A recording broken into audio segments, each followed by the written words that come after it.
Hello everyone, I am Jyoti Jha and welcome to NCERT the mind. तो आज हम लोग पढ़ेंगे अरिहंत का एनसीईआरटी प्रैक्टिस वर्कबुक हिंदी का सारंगी चैप्टर 1 सुने कहानी नीमा की दादी। ठीक है, तो हम लोग प्रैक्टिस करेंगे। ये वर्कबुक है, तो ये चैप्टर आपने पढ़ा होगा। नीमा की दादी ये कहानी है, ठीक है, दादी और पोती की कहानी। तो अब इस पे है पाठ पर आधारित प्रश्न। तो बहुत ही अच्छी कहानी है। अगर आपको ये कहानी सुनना है तो मैंने शॉर्ट्स में भी डाल दिया है ये कहानी, तो आप शॉर्ट्स में पूरी कहानी सुन सकते हैं। और ये प्रैक्टिस वर्कबुक है, तो इसमें मैं सिर्फ आपको प्रैक्टिस कराऊंगी जो आपने कहानी में पढ़ा है। तो देखिए, पहला नंबर है, दिए गए प्रश्नों के सही विकल्प पर सही का निशान लगाइए। तो जो सही है उसी पर आपको निशान लगाना है, गलत पर नहीं। ठीक है, तो देखिए, नीमा स्कूल से कब लौटती है? कब लौटती है? दोपहर 1 बजे, दोपहर 2 बजे, दोपहर 3 बजे या दोपहर 4 बजे। कब लौटती है? तो कहानी में दिया हुआ है कि नीमा स्कूल से दोपहर 2 बजे लौटती है, तो हम इसमें टिक लगाएंगे ख नंबर पे। ठीक है, दादी क्या काट रही होती है? क्या काटती है? तो कपड़े काट रही होती है, सब्जी काट रही होती है, धागे काट रही होती है या घास काट रही होती है। तो क्या काटती है दादी? तो ग नंबर, सब्जी काट रही होती है, टिक लगाएंगे। दादी को किसका इंतज़ार होता है? तो दादी को अपनी पोती का इंतज़ार रहता है जिसका नाम होता है नीमा। ठीक है, तो ये कौन नंबर है? नीमा का। ठीक है, इसमें हम टिक लगाएंगे। दादी अपने घुटनों में क्या मलती है? तो तेल, दवाई, क्रीम या जड़ी बूटी। तो तेल मलती है, टिक लगा देंगे। उसके बाद है, दिए गए शब्दों में से सही शब्द चुनकर रिक्त स्थान भरिए। ठीक है, तो देखिए, दादी भी उससे खूब क्या करती है? बातें करती है। यानी किससे बातें करती है? अपनी पोती नीमा से। ठीक है, नीमा दौड़कर दादी की चप्पलें ले आई। ठीक है, वे दोनों खेल के मैदान की ओर चल पड़े। शाम को नीमा खेलने जाती है। तो ये जो भी है ना यहाँ पर, तो ये आपको रिक्त स्थान में भरना है जो भी सही है। तो ये मैंने इसमें भर दिया है, बस आपको समझना है और अपना प्रैक्टिस करना है। ठीक है, वर्कबुक में। और अगर आपके पास वर्कबुक नहीं है तो लिंक मैंने डिस्क्रिप्शन बॉक्स में डाल दिया है, आप वहाँ जाके इसे ऑनलाइन मंगवा सकते हैं अपने पास। ठीक है, क्योंकि ये आपको जो बुक का जो दुकान होता है उस पर बहुत ही कम मिलेगा, ये आपको ऑनलाइन ही मिलेगा।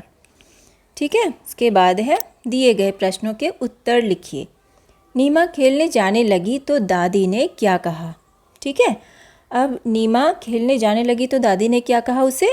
तो दादी ने कहा, नीमा थोड़ी देर बैठ जा। नीमा थोड़ी देर बैठ जा, मेरा समय नहीं कटता। ठीक है, ये दादी ने कहा। ठीक है, उसके बाद है, खेलने में समय बहुत जल्दी कटता है, इस बारे में नीमा ने क्या कहा? दादी, आप भी मेरे साथ खेलने चलिए।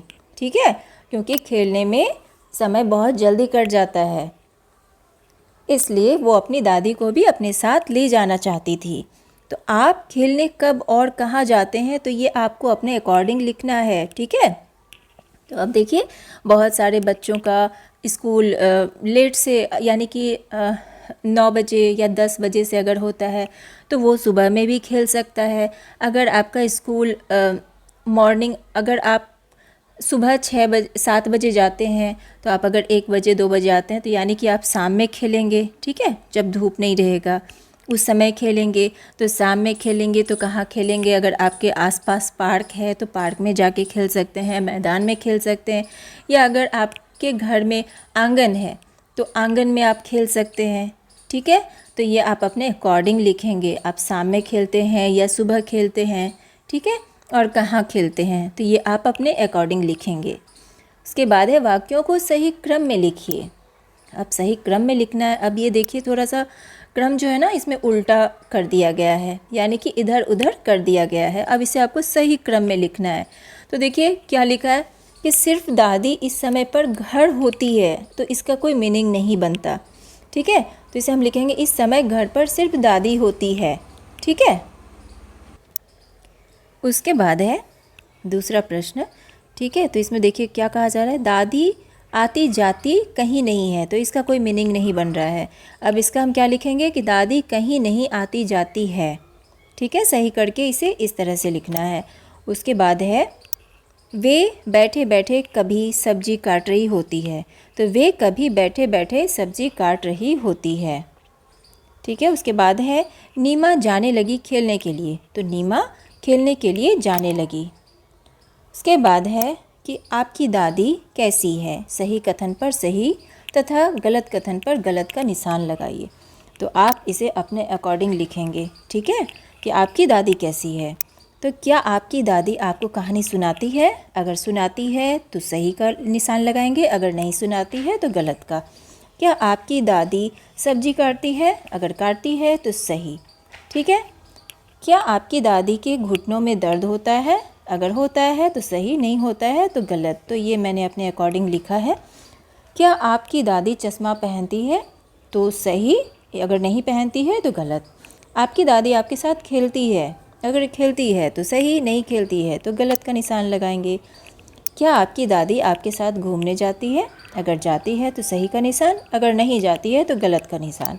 ठीक है, तो ये आप अपने अकॉर्डिंग इसे लिखेंगे। शब्दों का खेल। अब देखिए, ये है शब्दों का खेल।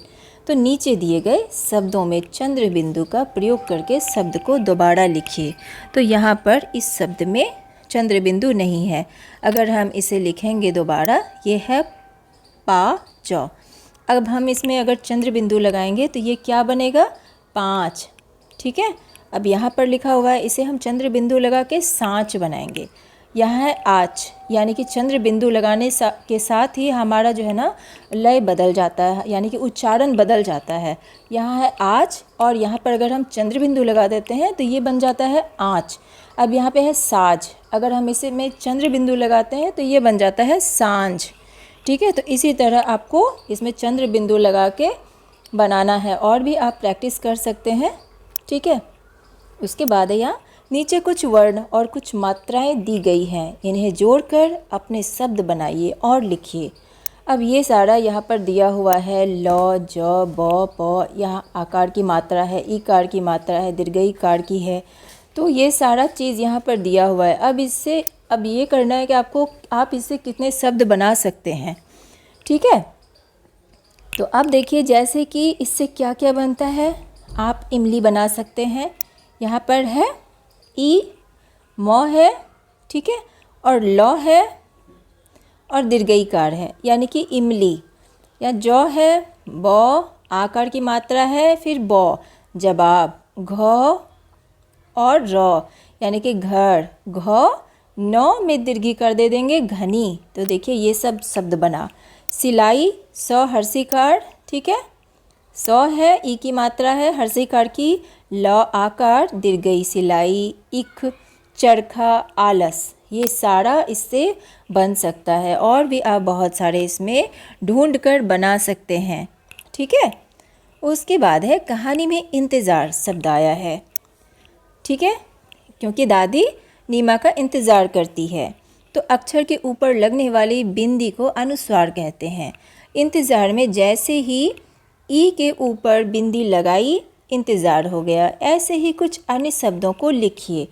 अब देखिए अक्षर समूह अनुस्वार लगाने पर बना शब्द और चित्र यहाँ पर दिया हुआ है। ठीक है, अब देखिए अक्षर समूह ये क्या है? स, ख, सख। सख यानी कि ये कुछ भी नहीं, इसका कोई भी मीनिंग नहीं बनता। अब अनुस्वार लगाने पर बना शब्द क्या बना? ये शंख। अनुस्वार लग गया स के ऊपर, यानी कि ये बन गया शंख, और ये चित्र है शंख का। ठीक है, तो इस तरह बनाएंगे। दूसरा है प, त, ग, पतंग, यानी कि कोई इसका मीनिंग नहीं है। अब त के ऊपर अगर हम अनुस्वार लगा देते हैं तो ये बन जाता है पतंग, यानी कि ये वाला पतंग जो बच्चे उड़ाते हैं। अब देखिए ब, दौड़, बदर। बदर का कोई मीनिंग नहीं है, लेकिन ब के ऊपर जैसे ही अनुस्वार लगता है इसका मीनिंग बदल जाता है, यानी कि ये बन जाता है बंदर। तो बंदर, ये चित्र दिया हुआ है, ये है बंदर। उसके बाद है मौ, दोहर्सिकर और मदिर। मदिर का कोई मीनिंग नहीं होता है, लेकिन अगर हम मौ के ऊपर अनुस्वार लगा देते हैं तो इसका मीनिंग बदल जाता है, यानी कि ये बन जाता है मंदिर। तो यहाँ पर मंदिर का चित्र है। ठीक है, उसके बाद है रचनात्मक प्रश्न। अपनी दादी पर 5 वाक्य लिखिए। ठीक है, यानी कि अपनी दादी पे आपको 5 वाक्य लिखना है। ऐसा नहीं कि आप कुछ भी लिख दें, अपनी दादी के हिसाब से ही आप लिखेंगे कि आपकी दादी कैसी है, क्या करती है, आपसे प्यार करती है, आपको खाना खिलाती है, जो भी आप अपनी दादी के बारे में लिख सकते हैं। ठीक है, ऐसा नहीं है कि मैंने जो लिखा बताया है आप वही लिखें, आप ये लिखें। ठीक है, अब देखिए, मेरी दादी मेरे घर की मुखिया है। कोई भी होती है तो दादी या दादाजी जो होते हैं घर के मुखिया होते हैं, लेकिन यहाँ दादी का लिखा हुआ है तो बड़ी बुज़ुर्ग है तो दादी मुखिया होती है। तो मेरी दादी का नाम श्रीमती मनोरमा देवी है। जो भी आपकी दादी का नाम है तो वो आप अपनी दादी का नाम लिखेंगे। मेरी दादी रोज़ सुबह मंदिर जाती है। मेरी दादी रोज़ मुझे कहानियाँ सुनाती है। मेरे घर में हम सभी लोग दादी से बहुत प्यार करते हैं। ठीक है, तो ये है 5 वाक्य ही लिखना है। तो आप इस तरह से लिखेंगे।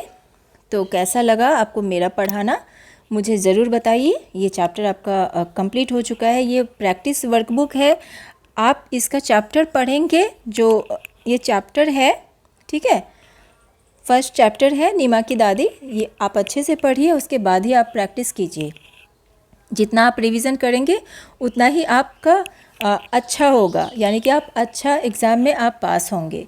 ठीक है, तो आपको कैसा लगा मेरा पढ़ाना मुझे ज़रूर बताइए। अगर अच्छा लगा हो तो NCERT द माइंड को लाइक सब्सक्राइब कीजिए और पास में दिए गए बेल आइकन को ज़रूर प्रेस कर दीजिए, ताकि NCERT से रिलेटेड जितने भी वीडियोज़ हैं वो आपके पास समय से पहुँचती रहे। और मैं आपको बता देना चाहती हूँ, अगर आपके पास ये NCERT का प्रैक्टिस वर्कबुक नहीं है तो इसका लिंक मैं डिस्क्रिप्शन बॉक्स में दे दूँगी, आप वहाँ जाके इसे मंगवा सकते हैं, क्योंकि ये बुक की दुकान पे बहुत ही कम मिलेगा, नहीं के बराबर ही आपको इसे ऑनलाइन ही मंगाना पड़ेगा। ठीक है, तो मिलते हैं नेक्स्ट वीडियो में, तब तक के लिए bye, take care, thanks to watch my video.